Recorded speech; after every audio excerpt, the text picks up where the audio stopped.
Salut, alors bienvenue à ce petit tutoriel de Photoshop.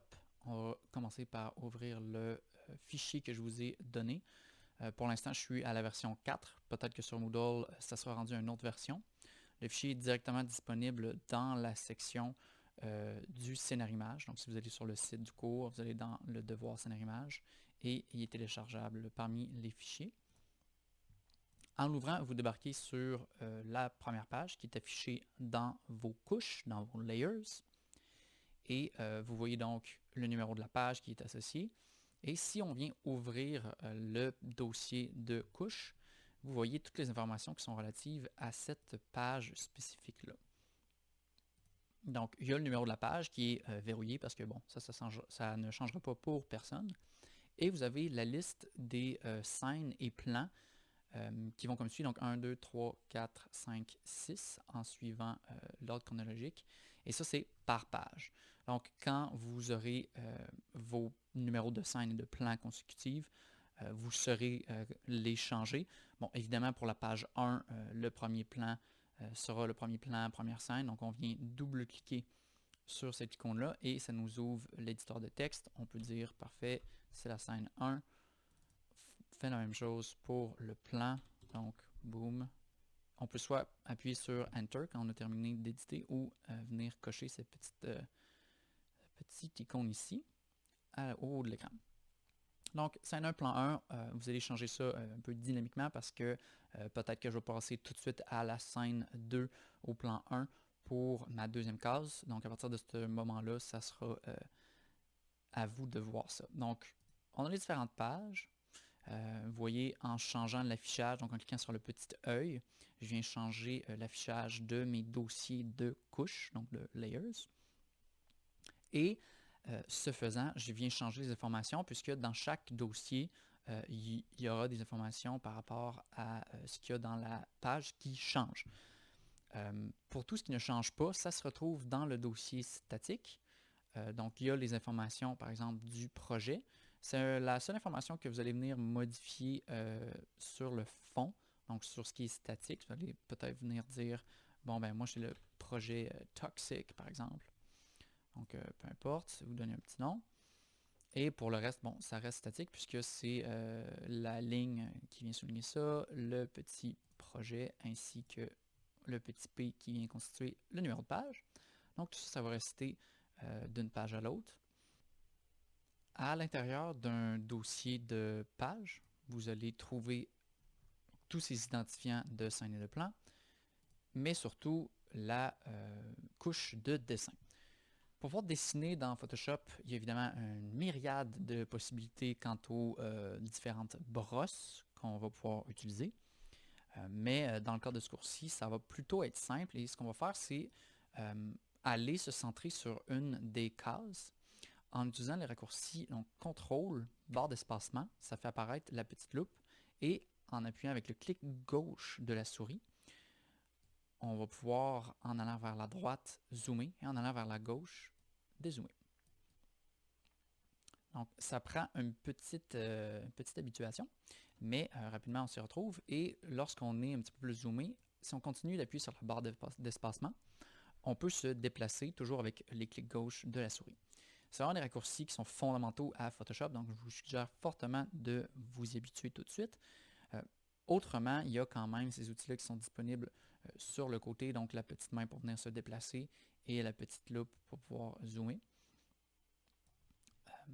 Peut-être que vous n'aurez pas ce qu'on appelle le scrubby zoom d'activer par défaut, parce que par défaut, le zoom, c'est une espèce d'encadré comme ça qu'on vient faire, ou si on tient Alt, ben on peut zoomer out, donc en cliquant. Je vous suggère d'utiliser le Scrubby Zoom parce que, voilà, avec CTRL espace, ça fait vraiment le cœur des déplacements dans un fichier 2D de Photoshop. Et dans le fond, c'est d'alterner avec le pouce qui est sur la barre d'espacement et le petit doigt, l'auriculaire, qui va se retrouver sur CTRL. Et périodiquement, on tient CTRL ou pas pour pouvoir venir zoomer ou pas. Donc, voilà pour un petit peu de contrôle. Donc, en se centrant un petit peu sur une des cases, on va venir appuyer sur B sur le clavier pour aller à cet outil qui est le Brush Tool. Et par défaut, vous aurez peut-être toutes sortes de valeurs, mais si vous commencez tout de suite à cliquer avec le clic gauche, vous allez vous rendre compte que vous pouvez peinturer, donc vous pouvez brosser et rajouter de la valeur à l'écran. Ici, je vais faire un petit CTRL A Delete pour enlever tout ce que je viens de créer, donc CTRL A qui est l'équivalent de Select All, et Delete évidemment qui vient nettoyer la couche sur laquelle on est, le calque sur lequel on est. Je vais venir donc rapetisser ma brosse. Je peux faire ça d'une infinité de possibilités. Je peux appuyer sur F5 par exemple, qui va venir faire afficher le menu de Brush Settings, où je vais avoir toutes sortes de brosses qui ont toutes sortes de propriétés. Mais la plupart du temps, pour le storyboard, je n'aurai pas besoin de quelque chose de bien complexe. Donc, je ne vais pas nécessairement aller ici, mais c'est tout à fait disponible de venir modifier tous ces attributs-là. Autrement, je peux faire clic droit, ce qui va m'amener à pouvoir faire toutes sortes de modifications un peu reliées au précédent panneau, mais déjà de base, je peux venir modifier ma taille pour avoir quelque chose de quand même pas mal plus petit. Peut-être que je veux quelque chose comme 5 pixels.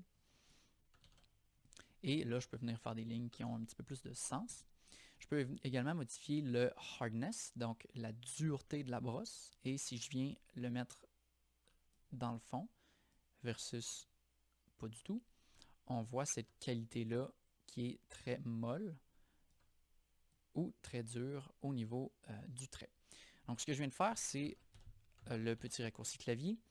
C'est... je suis tellement habitué que des fois, je m'en souviens plus. Donc, si on fait Alt et clic droit, on tient le clic droit, ça vient ouvrir ce petit raccourci-là. Et si on glisse de droite à gauche, on va modifier le diamètre de la brosse. Et en allant du haut vers le bas, on va modifier la dureté de la brosse. Donc, c'est des raccourcis très pratiques pour pouvoir venir, par exemple, tracer une ligne dure et venir la remplir avec quelque chose de plus soft, par exemple. Il y a toutes sortes d'autres modifications qu'on peut apporter à la brosse. Une de celles-ci va être l'opacité, qui va être très importante pour venir faire quelque chose de plus subtil au niveau d'une coloration, ou plutôt d'une variation de ton au niveau d'une forme. Donc, si je viens tracer avec moins d'opacité, étant sur du noir, avec un petit peu moins de dureté, je vais venir tracer quelque chose de beaucoup plus subtil. Et là, ça me permet de venir faire des ombrages un petit peu plus satisfaisants. Ici, j'appuie sur E pour aller sur le Eraser Tool, donc l'outil efface carrément, qui permet évidemment de venir effacer et qui a les mêmes propriétés essentiellement qu'une brosse. Donc, il va avoir toutes ces questions d'opacité-là, de taille, de hardness aussi. Donc, il y a ces paramètres-là à venir vérifier au niveau de l'efface. Et ensuite, bien évidemment, on peut venir modifier la couleur de tout ça en choisissant une couleur. Donc, peut-être que vous n'aurez pas, encore une fois, ce panneau-là dans cette disposition-là. On peut aller dans Window Color. Vous voyez, là, je l'avais, donc ça vient le désactiver, donc Window Color. Et moi, j'ai choisi d'avoir le HSB Slider. Peut-être vous aurez le RGB Slider. Peut-être vous aurez toutes sortes d'autres choses. C'est libre à vous d'explorer. Il y a également CMYK pour lorsqu'on veut faire de l'impression. Mais moi, j'aime bien le HSB puisque c'est vraiment ce avec quoi on travaille un peu au niveau artistique dans le sens expressif. Si on vient utiliser le CMYK, c'est pour évidemment cyan, magenta, yellow, donc jaune, et K pour la valeur en anglais. Je ne sais pas vraiment pourquoi, mais bon. Donc, c'est le niveau de noirceur. Et ça vient indiquer quand on vient faire de l'impression, qu'est-ce qu'il va utiliser au niveau de l'encre. Je vous suggère d'utiliser le HSB pour venir dessiner vos plans. À part l'opacité, donc pour ceux qui auront des tablettes graphiques, c'est évidemment beaucoup plus bénéfique pour créer ce genre de subtilité-là. Je crois bien qu'à Lucat, on est setupé pour que ça fonctionne automatiquement. Pour ce qui est finalement de venir rajouter de la description au niveau des cases, donc c'est ce à quoi servent les petites lignes en dessous. Et vous pouvez simplement utiliser l'outil texte et venir cliquer au début d'une ligne, avoir une petite description audio, et là vous voyez dans mon exemple c'est très grand, Pour modifier ça, je vais aller dans le Character. Peut-être encore une fois, vous n'aurez pas ça d'affiché ici. C'est dans Window Character. Donc encore une fois, si je clique, ça devrait l'enlever. Ah non, vous voyez ici, ça l'affiche. Et je peux venir changer la taille, donc un peu des paramètres auxquels on est habitué. Elle n'est pas trop petite, une taille d'environ 12, un peu standard. Ça vient faire le boulot. Et ensuite, on peut venir déplacer cette boîte de texte-là. Oups. Donc, OK, j'ai terminé. Un raccourci très utile pour venir déplacer les objets, c'est on peut tenir donc contrôle et si on clique aux bons endroits, on peut venir sélectionner le bon calque, la bonne couche. Autrement, on peut venir sélectionner dans la liste des couches et venir faire un beau petit contrôle T qui va ouvrir cette option-là de déplacement. Et là, on peut pas se tromper puisqu'on ne peut que déplacer la couche qui a été sélectionnée. C'est là aussi où on peut tourner, par exemple. Il y a d'autres options là, de déformation plus avancées pour venir faire toutes sortes d'effets. Bon, ça ne sera pas vraiment à propos dans le scénario image. Prenez garde d'être toujours dans le bon dossier pour pouvoir vous y retrouver plus facilement. Donc si ma description audio est vraiment sur la page 2 et elle ne sera pas sur la page 3, conséquemment. La dernière chose, c'est pour pouvoir venir exporter facilement tout ça. Je vous ai créé ce qu'on appelle des Layer Composition. Donc Window et on va dans Layer Comps. Moi, je l'avais déjà, donc ça m'ouvre ça ici et je vous ai séparé ça en pages. Donc, les Layer Comps, c'est simplement de venir dire à Photoshop que on veut afficher donc différentes combinaisons de couches ensemble. Donc, si j'ai la page 1, ça m'affiche la page 1 avec l'élément statique.